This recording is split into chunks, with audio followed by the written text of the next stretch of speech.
All right, and we're back. Thanks for tuning in. We got a very special episode today, so I'm gonna get out of my own way and just get to it. This is a new segment on the podcast called Pratiti Picks. Now, if you don't know who Pratiti is, that is my lovely wife, who I posted about last night, Substack. We had a recommendation from her, actually. Something she's been trying to get me to watch for a long time. Parks and Recreation. It's a little NBC sitcom that ran for 7-8 years. I don't know if you heard of it, but, I certainly hadn't heard of it the way that she had, I guess. I thought it was mid. It was whatever. But she twisted my arm, and I fell in love with it almost as much as I fell in love with her. So maybe more actually. You want to comment on that at all? Well, thank you for the long-winded intro. Boy, asked me to jump in. Thanks for coming. Taking time out of your busy schedule to join me. Happy to be here. I also live here, so kind of hard to avoid. Let's talk about some news. So apparently our birthday is coming up. I didn't realize you were a journalist. I'm not a journalist. I'm just saying that, that some fun stuff is coming up. Interesting. This is it's not news as in I'm reporting pop culture news at this moment. It's kind of like when you're doing dishes and I pop over to you and be like, hey, did you hear about this thing? That's kind of like what this segment is. Just for everybody else. On my birthday, which is coming up very soon. That is true. Tenet is coming back to theaters, and I want to go. Can you go with me? That would be really fun. Are you making me go with you? You don't have to go with me. I'll go by myself. No, don't say it like that. I'll go with you. It would be good. If we don't have to go.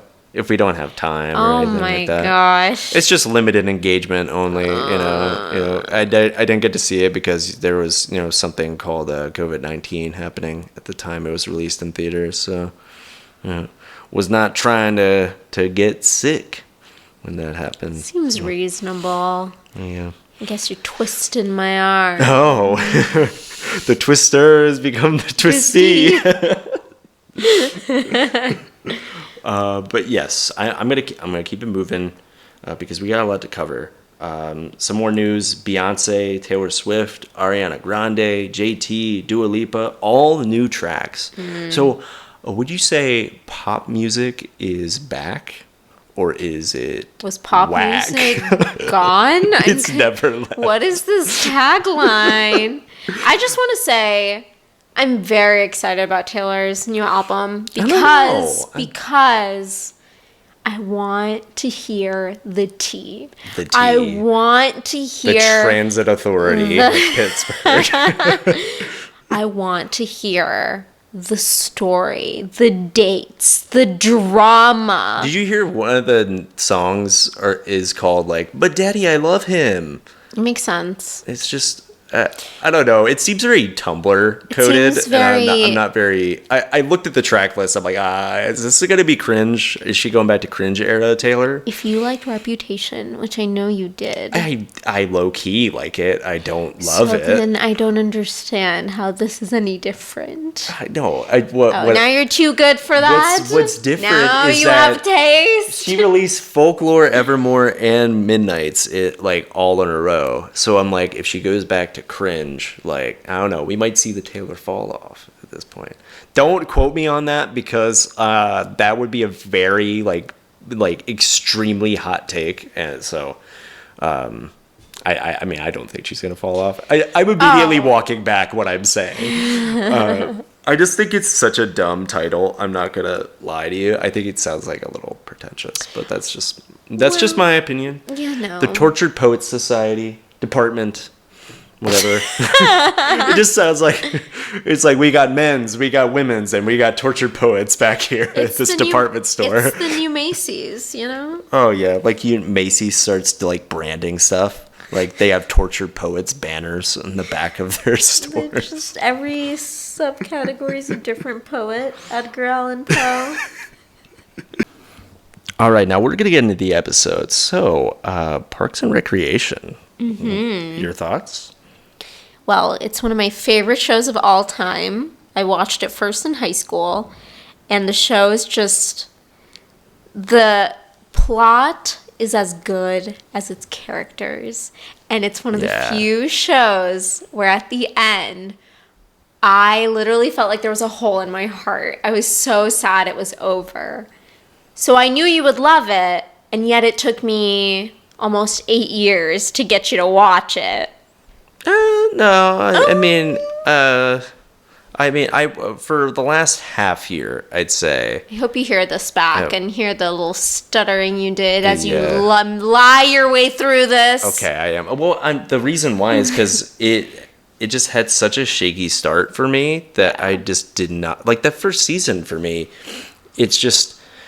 It's trying really hard to be The Office in a way that's like cringy, It's so and I just cringy. like those first 6 episodes, and honestly, a lot of that second season was just like so hard to get into, and you just kept saying like it's gonna get better, it's gonna get better. I'm like, I don't know, like this is kind of like Why you doubt mid. me? I told you I'm always right.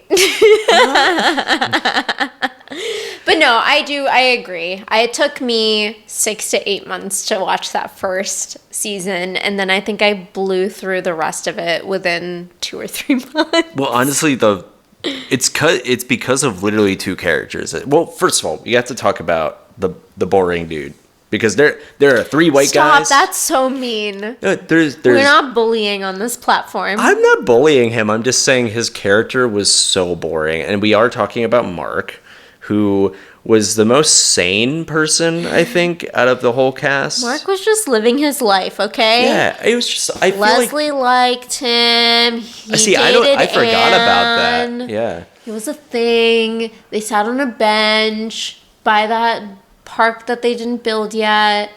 Oh yeah, that's right. And then he left without any real explanation. I don't think they ever showed him again once Ben Wyatt showed up. Ben Wyatt. Yeah, that's honestly what I really wanted to talk about is Ben and Chris when they show up. Like, that's when I finally was like, oh, so this show is like really, really good. Like, because there's such well-developed characters that that have a distinct presence, but at the same time, like, Ben filled that hole of like the straight man, the realism aspects that Mark had, while Chris Traeger like balanced it out with like something like so bombastic. Ben Wyatt reminds me of you, which is why He reminded me of me too.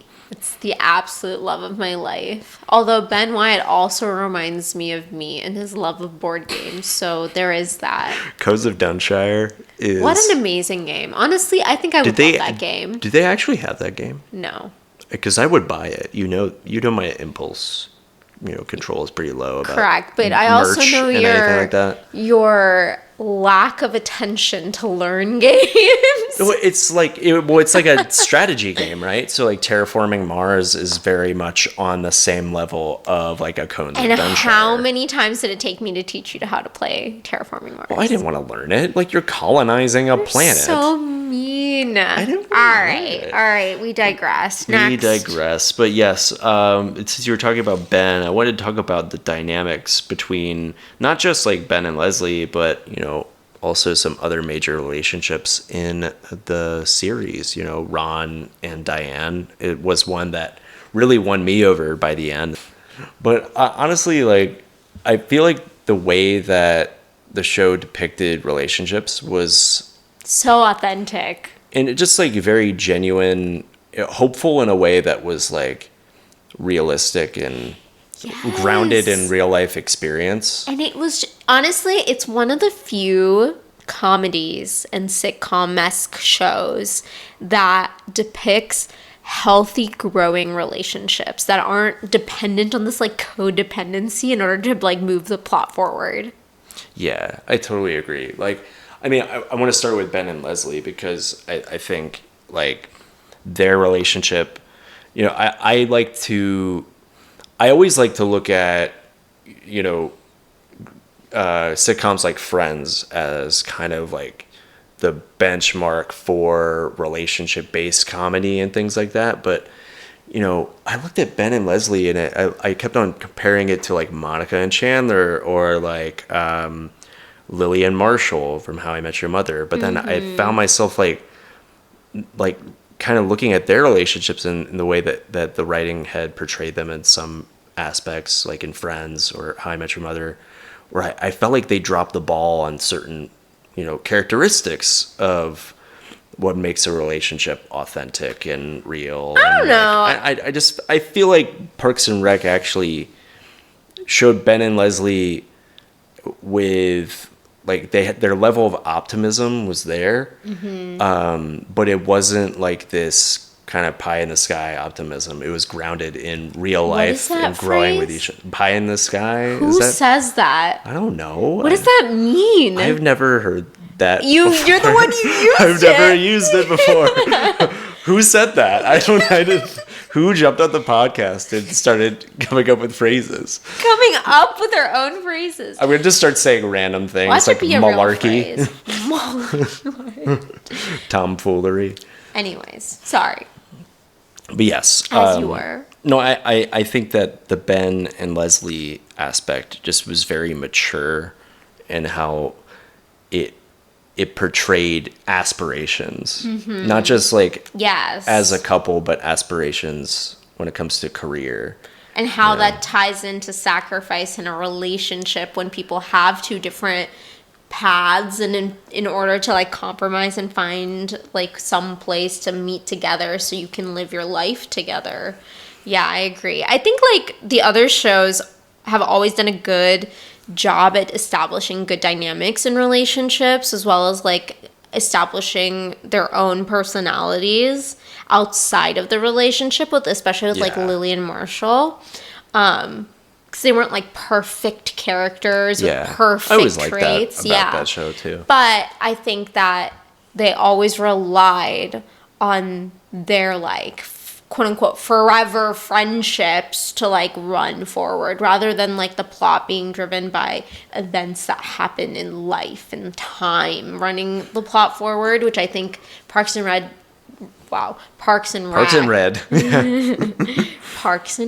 did really well.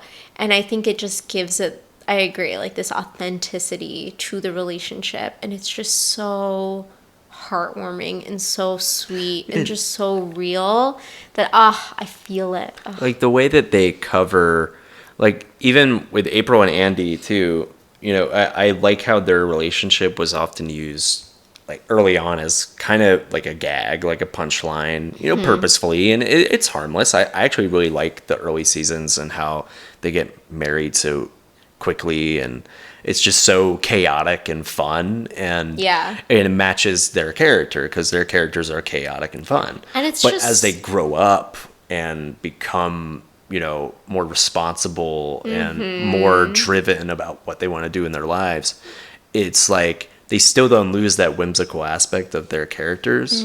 So it still bleeds into their relationship, but you get to see that growth and change from a very mature perspective. And it's like the way they set them up. It was like you were so sure that they were doomed, like they had to fail. And then as the seasons go on and as they show growth, then you're like, wow, they've both grown and they both have changed through life and changed together. And they no longer eat out of Frisbees, and their house becomes habitable. And oh my God, they open a bank account.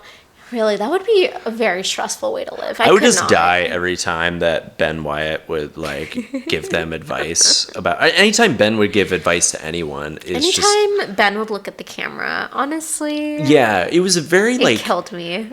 Like, John Krasinski, obviously gold standard of, like, that level of comedy, but it's just feel different. Like Ben, like, Adam Scott did that so well too, where it's like, I don't know, you felt like you were really in on the joke. Which obviously is I feel like for intention. Adam Scott, it was more like, am I in the joke? Like, he's just not sure if this like is reality. The little Sebastian he's stuff. Like, what is happening? Is this for real? Is this real life? Or are you going to, like, pinch me and I'm going to wake up? It's like that, like, you know, by my estimations, they're going to be bankrupt by the end of this sentence. Like, it's stuff like that where I love how Michael Schur is able to ground the show. Yeah. While also having it be zany and silly and weird and fun all the time. Like, I think that's what Michael Schur is so good at doing. Even like in Brooklyn Nine-Nine and The Good Place, where you have like all these characters that are heightened to an 11 when you meet them, and they just keep going up and up and up. Mm-hmm. But like, he makes sure that the relatable aspects of just going through life and having to deal with change, having to deal with adversity. Spoiler alert: The Good Place. They start out dead, so you can't go through life. Oh my, okay. I was like, are you about to spoil the ending of The Good Place on this? But you spoiled the beginning, so. Also, that show ended like 2-3 years ago at this point. 4 years ago. 4 years ago. Yeah, No, which it is didn't. crazy. It ended right before the pandemic, actually. No, it didn't. 2020, yeah. No, it didn't. We were watching it on my couch. It wasn't 2020. In 2020. Yeah. You're lying. You can look it up right now. I know I'm right. Also, but the pandemic was 4 years ago when it started. And the Chiefs and Niners were in the Super Bowl 4 years ago. Oh my God. All the similarities. Ugh.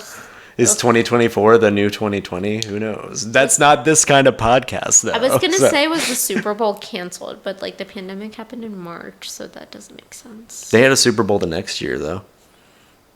Yes. Yeah. The vaccines were out by No, then. they weren't. Yeah, they were. Well, in December of 2020. Are we going to get in an argument about COVID right now? Okay, then let's just talk about Ron. Because I think Ron might be my favorite character in the entire show. John, you say this about every character of every don't. show of all time. I might have earlier in the podcast may have said that Ben Wyatt is my favorite character, but I'm changing my mind. You know what? Andy is my favorite character, but also Tom. But then also Leslie, but then also everyone else, and then also every show. It's like that joke, there's a joke in Family Guy where they start like making fun of like Succession, where it's like, oh yeah, I'm just gonna like hang out with my friends and like talk about Succession by just like naming characters in the show, and they're like, oh yeah, but Shiv, and they're like, yeah, Shiv, and Tom, oh yeah, Tom, and it's like that's really how I talk about Succession with people. That is so funny. But like with Ron, I feel, yes, to get back on track with, because you keep on making fun of me loving characters. Oh my God. Oh, it's such a terrible thing that you change my favorite every 5 seconds. It loses its meaning. Oh my God. I think it adds meaning. Of course it does. Because it shows you how much these characters can change my mind in such a quick time You're span. so right. It adds meaning you have no favorite because you don't understand what that word means. I don't know what it means at all, actually. Whatever. Right. Well, anyways. What's your favorite episode then? How about that? No, we're not done talking about Ron. No, you're getting back on track. What do you want to talk about with Ron? I'm very curious. I want to talk about Ron because I think like, well, first of all, Nick Offerman's performance. Like I think, obviously, Amy Poehler, goes without saying, nominated for an Emmy for like 6 years in a row for this. Like, obviously one of the best, comedic performers of her generation. She's incredible. You almost said of all time. Now, listeners. Me dealing with my superlatives. Go John ahead, tell them. Dudley not only is a favorite of every character that exists, but every show he watches that he likes becomes the most niche category of favorite of all time. This is true. It's the best show of all time, the best show in the last century, the best show in the last decade, the best show of the last 7 comedy. years. Yeah. Anyways, it doesn't matter. But yes. Yeah. But what I'm trying to say Back about Ron. is that Ron is the best character of all time. The last, Decade? 8 years, played by Nick Offerman. Actually, that's not true because The Last of Us. But like, I think you see him winning an Emmy for The Last of Us this past year, and I look back at at his performance in Parks and Rec, and I just see like all of that was there. Like, you know, I don't think that in the time that Parks and Rec was airing that that Nick Offerman got as much credit as he should have. Like, I feel like it's like Emmy Award worthy performances all across the board every single season. But I think that's also testament to how good the rest of the supporting cast is. Because, like, I know people have their thoughts about Chris Pratt and, you know, what he's like now, which is really interesting to me because he's no longer that scrappy, goofy himbo guy. But, like, Stop. I loved what he did in the show. So and are we I love talking what about Aziz Ron, Ansari or are did. we talking about... No, what I'm trying to say is that, like, even though Ron is clearly, for me, like, the standout supporting character, the fact that a level of performance like his did not get singled out as much as it did is testament to how good all the other supporting characters around him are. I totally agree. Like Rob Lowe, for instance, like as Chris Traeger, insanely good. Which is also insane. It's just literally insane. I can't tell you how many times like Chris Traeger's my God. like just being neurotic just made me laugh so hard. Okay, but I gotta say, as good as all of the characters are, can we just talk about how boring Anne is? Yeah, what's up with Anne? I don't know what it is. Rashida Jones, she started to click with me towards the end, but first of all, she's amazing, and I really do love the like female friendship that they have, like the best friends aspect of like Anne and Leslie. But like everyone else is just so over the top and so like has their own designated personality, and I just feel like I know that's why Anne was with Mark, because he was boring too. Stop.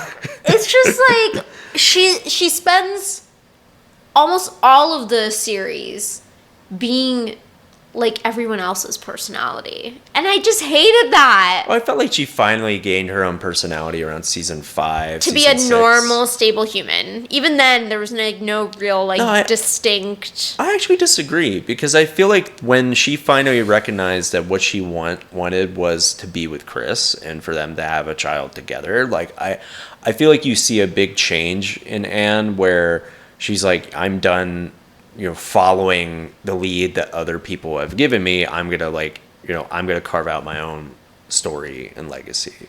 And I really liked that. Yeah. I was actually really moved by their final episode. I mean, yes, in the series. So was I. It was tear-jerking, but I think you turned over and looked at me, and I was crying when Ben and Chris had their last hug. Aww, so it's just so sweet. And that's like what makes this show great, is that you'll be howling at like Andy and Tom saying something so stupid, and then the next moment, you know, Ron will say something to Leslie that just gets you thinking about life, gets you thinking about like your future, your legacy, that kind of thing. So what is our legacy? what is our legacy? Tell me. You tell me. I don't know. Right now, my legacy is to like wake up. Wake up and Go face to the work. day.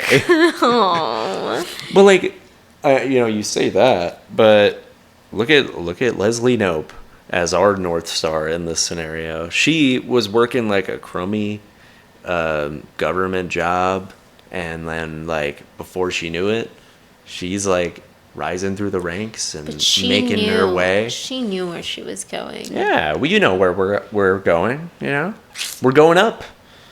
Yeah, that's the only way to go. Yeah, it's fine. We're going somewhere. I'll tell you where else we're going. We're going on to the next portion of this segment. I want to talk about tonal progression in this show, because I think, obviously, first 2 seasons, like I said, you know, very, very difficult, I think, to get through, because obviously Greg Daniels and Michael Schur didn't quite know what this was yet. First season and a half. Yeah, that's what I'm saying. Yeah, like when you get down to like season 2, episode 20 something, like it really starts to like, you know, I think, find out what it is. It's just so funny to me the way it clicks, because it clicks in a way that you don't even realize it's clicked. But it just, at some point, you go from like, okay, I'm just watching this show, to like, all of a sudden you find yourself so invested.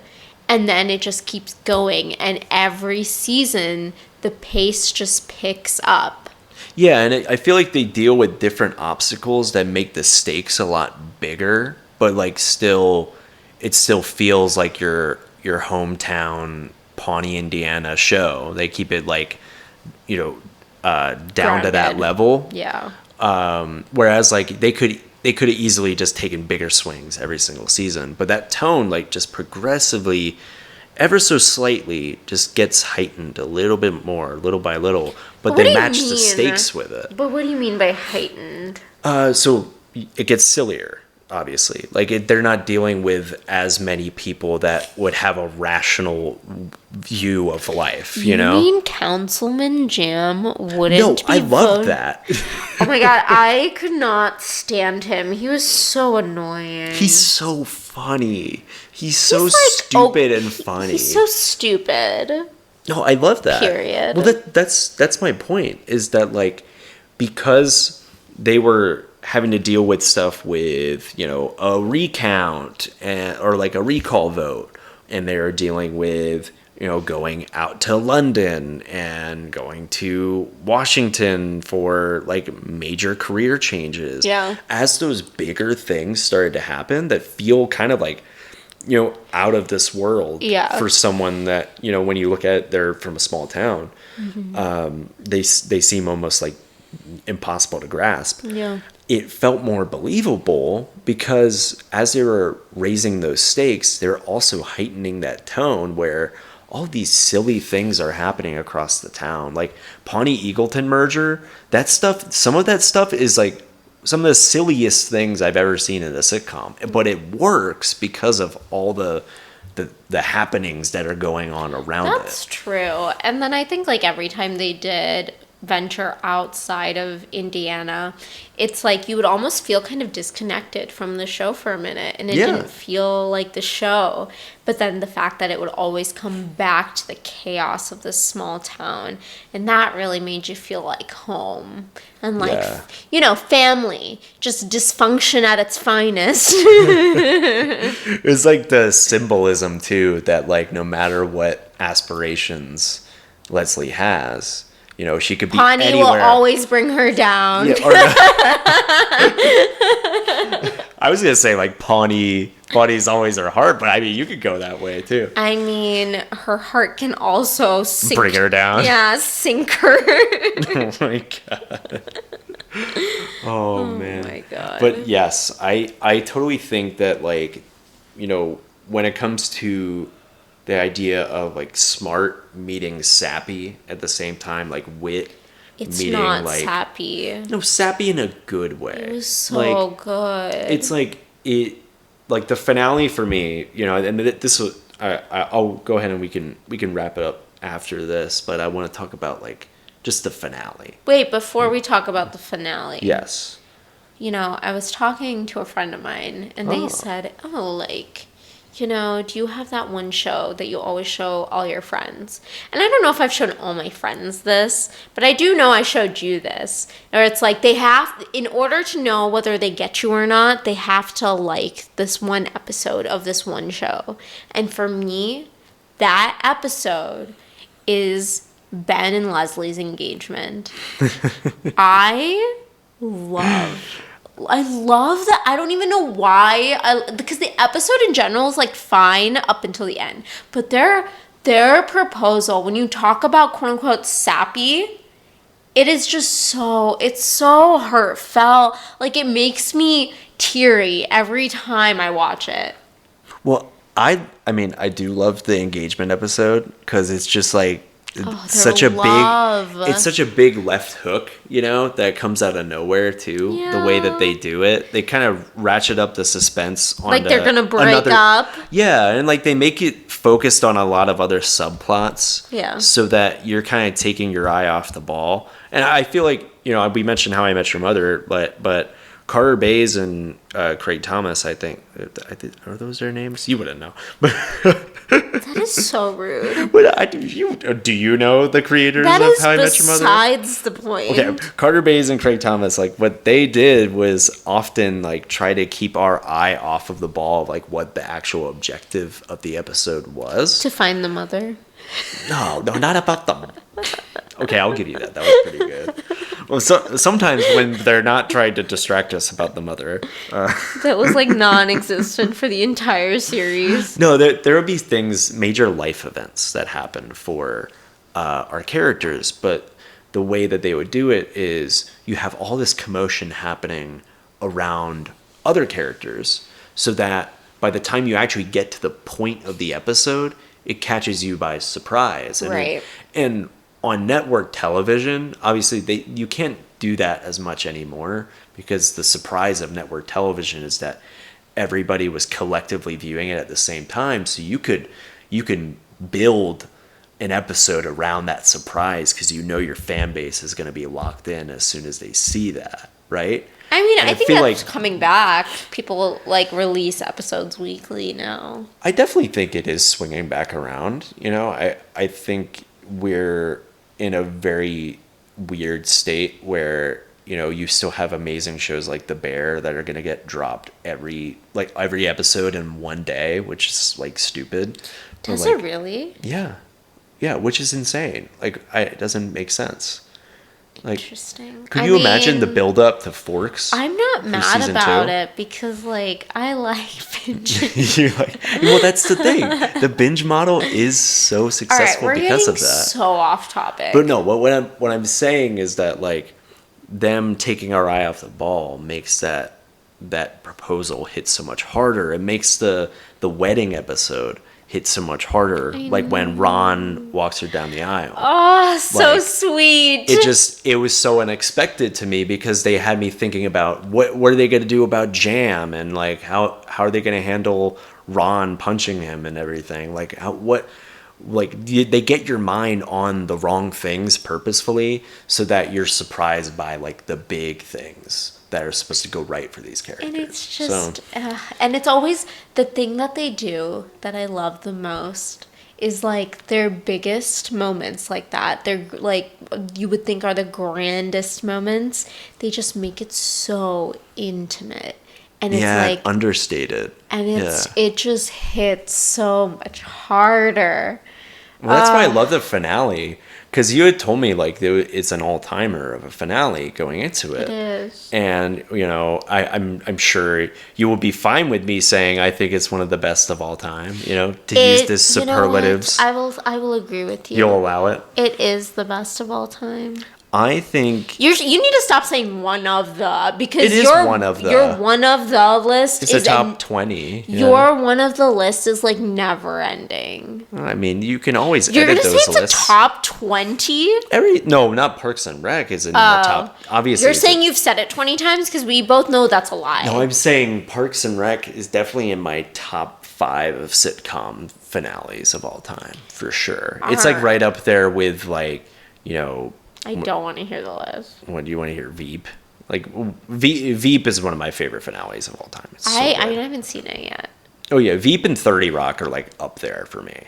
30 Rock is good. I think we should cover 30 Rock on one of these segments because it's very.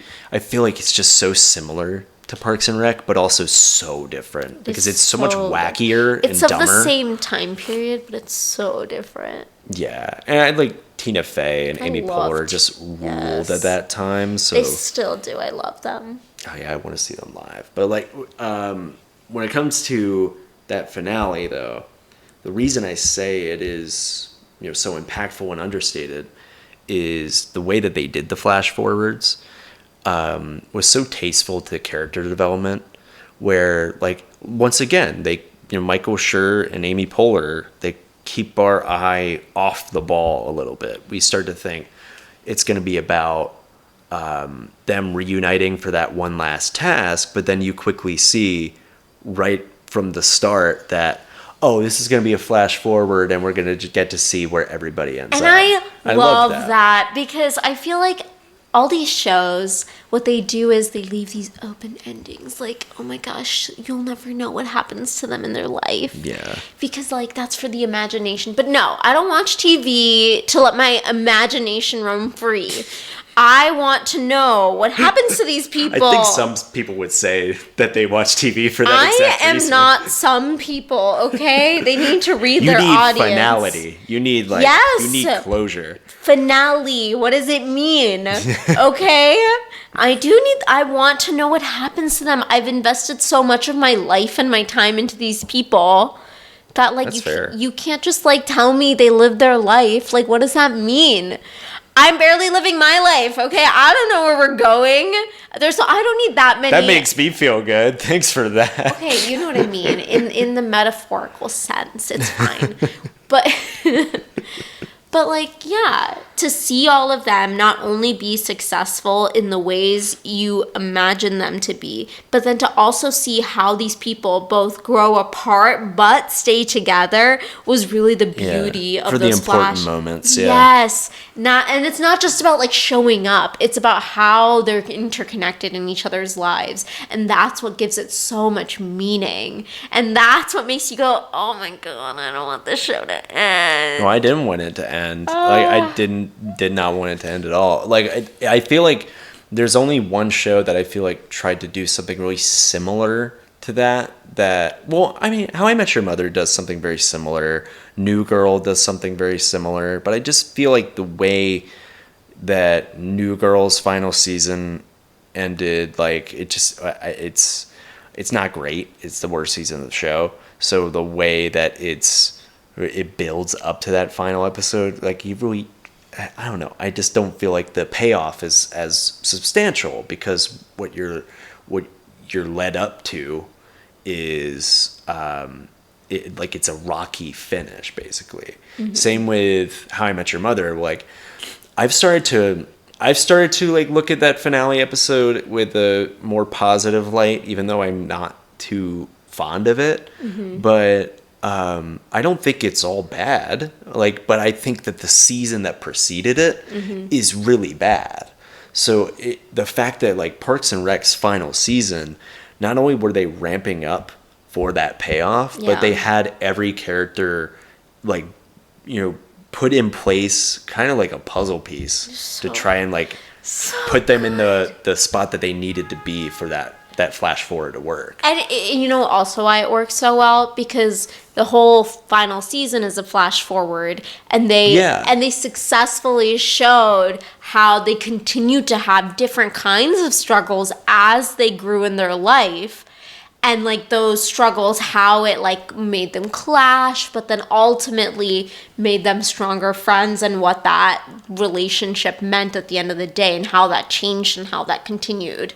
Like, it was just so... It could have ended at season 6. It really could have. They could have ended it without any 3 years later. And they would have done the thing that I hate. Yeah. Oh my god. And could you imagine? You wouldn't even be referring it as one of your favorites. I mean, I would. I really like that ending too. But, what is your favorite line of the show? John, I don't memorize lines like you. No, like, what is your favorite moment of the show outside of Ben and Leslie's engagement? Okay, fine. Because I have a favorite line, but, like... There's so many. Okay, let me think.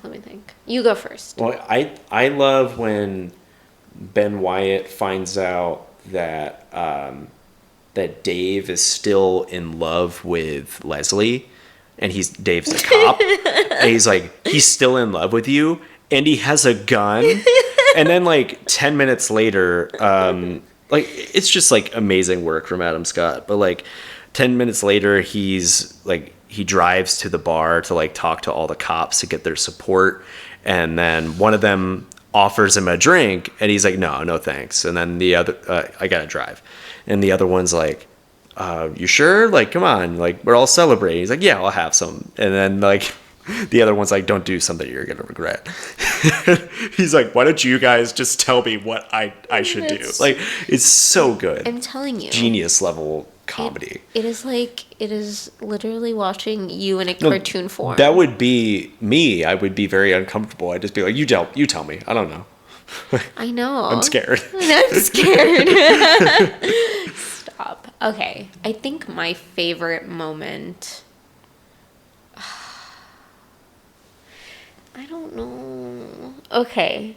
The moment that keeps coming up in my head is that season 6 finale.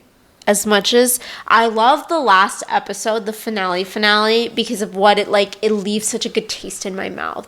But that moment of season 6 where they do the flash forward for the first time and you goes from that empty floor it's jolting, to just like a busy room and Leslie is like commanding the room. It's like for the first time, not the first time, but really like it's like the show has been culminating to that moment and you see it come to fruition and you see Ben and Leslie living their best life and then they have these crazy triplets and then they're like going to some event and like their life is crazy and it was just so satisfying to watch and you just watch it and you're just like I need more and thankfully we had a whole other season of it but like it was just so good.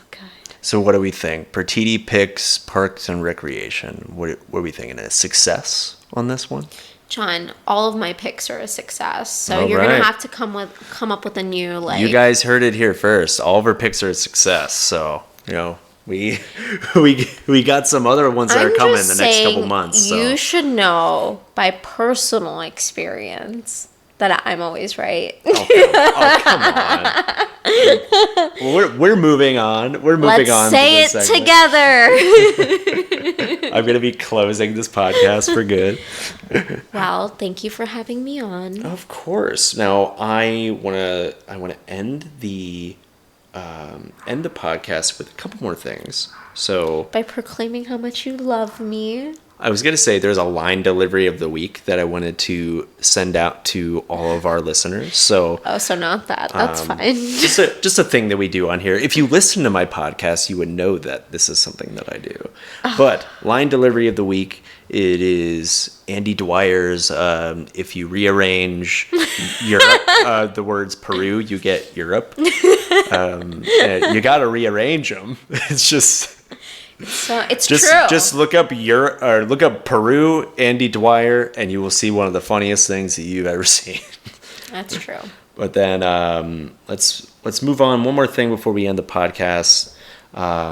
Any recommendations that you'd like to give to the listeners? Not to me, but to the listeners. What do you mean? Recommendations. Anything you've been watching? Because personally, I'm watching the TED Show. I think it's hilarious. John, I only watch TV with you. What free time? I don't know. Sometimes you pull up your phone and you're watching something, and I don't know what you're. Oh my god. When you have 15 minutes of free time, what you watch? I don't know what I watch either when I YouTube.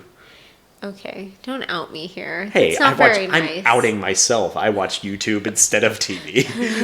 I had to figure out what am I going to recommend this week. I only watch Curtis Connor videos. Oh my god, my favorite. Okay. What? My recommendation, which is on our list, okay, is Jane the Virgin. Well, I think that could be a future episode of Pratiti Picks for sure. Right. I think Jane the Virgin. So when I watch TV, I feel like TV should be a good combination of escapism and entertainment. I am not looking... Novel concept. It is. Thank you. I'm going to patent this right now.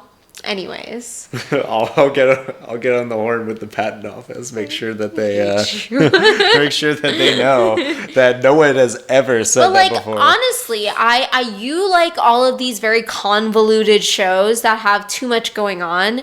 And sometimes I don't like them. Sometimes I just power through. See, that's the kind of show I don't want to watch. The ones you have to power through. Yeah. I feel like there's so many things in life that you have to think so hard about and power through.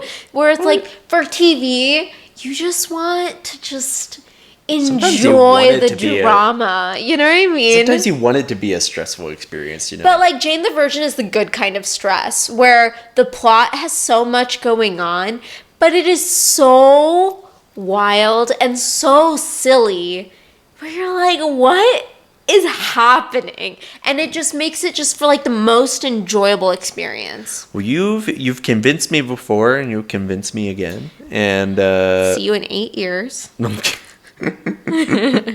Oh, well, yeah, we'll have another podcast in 8 years my on your God. next recommendation. Well, And- we have a joint recommendation, don't we? Selling Sunset. Oh my gosh, yes. I mean, it's so good. We're on season 4 now. I mean, I've watched it. But Yeah, well, I'm getting myself immersed in the drama, and I'm obsessed. Which so reminds me, we should watch that tonight. we do need to watch it tonight, actually. I'm very excited. I want to see what happens with Christine. So the listeners that do not watch Selling Sunset, don't listen to me. I'm spoiling things here, but yeah, Christine drives me insane. But you already knew that. But one more thing, Skips. How many one more things do you have? No, I'm just saying, is there anything that we want people to avoid? Anything that sucks? And we just say, yeah, skip it. Because I got one, Suicide Squad. I rewatched the old 2016 Suicide So Squad. why'd you rewatch it if you I'm don't making a like video, and I wanted to see like if it's any good. You know, if I was wrong about it or anything. And I watched it again, and I'm like, this is pretty bad. Like, it's just a bad movie. And I get it. I get some people really like that movie. Like, my dad likes that movie. I asked him, like, what did you watch the new Suicide Squad? Mm-hmm. And he's like, I prefer the old one, and I kind of hated the new one. I'm like, you know what? That's fair. That's fair. The new one is a little bit like unwieldy and weird, but I couldn't get on board with the David Ayer version. My skip. Skip being on this podcast with me until 9:30 p.m. Oh my gosh. I know, I'm like falling asleep. Anyways, my skip, okay. Mission Impossible, the second one. Yeah, that's fair. That's Yeah, fair. we started watching it and we actively skipped it because it was so bad. Yeah, we just moved on to the rest of the series because It was like the plot sucked. What was it? The slow-mo? Gunfu. Oh, God. Hey, I Okay. like John Woo. John Woo directs good movies, just not Mission Impossible 2. You should watch Face Off. That's good. Nicolas Cage and John Travolta swap faces. Let's come up with these lists. That'll be at on a John later Picks. John Picks. This whole show is John Picks. It's literally John Speaks. Oh my God. Thanks for coming on. This was so much fun. Thanks for having me. I'm happy to be here. I love you. I love you too. There's going to be many Pratiti Picks segments, so I'm excited to see what you recommend to not only me, but to everybody else that is going to listen. So very excited to keep doing this. Sounds like a plan. I'm very excited for you to start listening to my podcast and reading my Substack and watching my YouTube videos. So Now you're just making a list. And speaking that's of, too much. quick plug, YouTube video coming out very soon, coming out on the 23rd. Gonna make a whole big thing of it, so stay tuned. Follow me on YouTube, Substack, Spotify, Apple Podcasts, wherever you get your news. I'm gonna be there probably. So See, I'm excited for this YouTube video. I will be watching that. yeah, I'm very excited. I think this is the hardest I've worked on anything. So And I'm proud of you. I'm proud of myself too. So thank you. But All right. until next time, this is Pratiti Picks, John Dudley Speaks, the podcast, and thanks for joining us. Yeah. Bye. Bye.